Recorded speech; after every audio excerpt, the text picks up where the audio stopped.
Rick Kelly started making wooden instruments when he was a teenager, but he didn't start turning timber used in old hotels, bars, and churches into guitars until 10 years ago, when film director Jim Jarmusch offered him wood from his loft ceiling.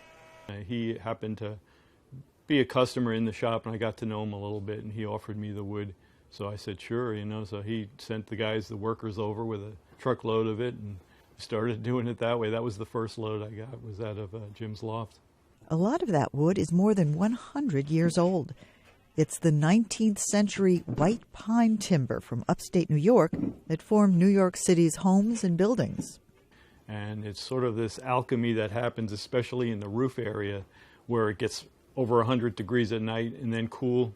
Hot during the day and cool at night. It goes through this change that sort of makes the wood really resonant, because the resins in the wood crystallize and open up the pores for vibration. The 64-year-old master luthier shops for wood all over the city. He found his latest guitar-quality wood in a dumpster, planks and beams from a Serbian Orthodox church that burned down earlier this year. In his store, he keeps careful track of his collection, noting on each piece of wood the building it once was part of. Often his clients request a certain type of wood. Bob Dylan, for example, wanted his guitar made out of wood from Chumley's, a historic New York bar that is currently undergoing extensive renovation.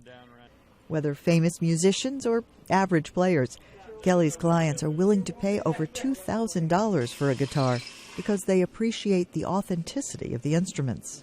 What these timbers have seen, they were here when George Washington was walking around, these trees, and what those trees saw and what they saw as becoming a fancy hotel in the 1800s into a flop house during the Depression, and then a condo.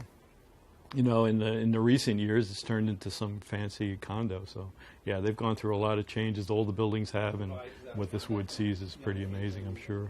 When I first heard about it, it was the whole thing, really. That caught my attention. And then when I saw Rick talk about it so passionately, it took it even to another level. Rick Kelly's guitars are more than one-of-a-kind, beautifully carved instruments. They offer his clients something priceless, a piece of New York City's history. For writer Faiza Elmasry, I'm Faith Lapidus, VOA News.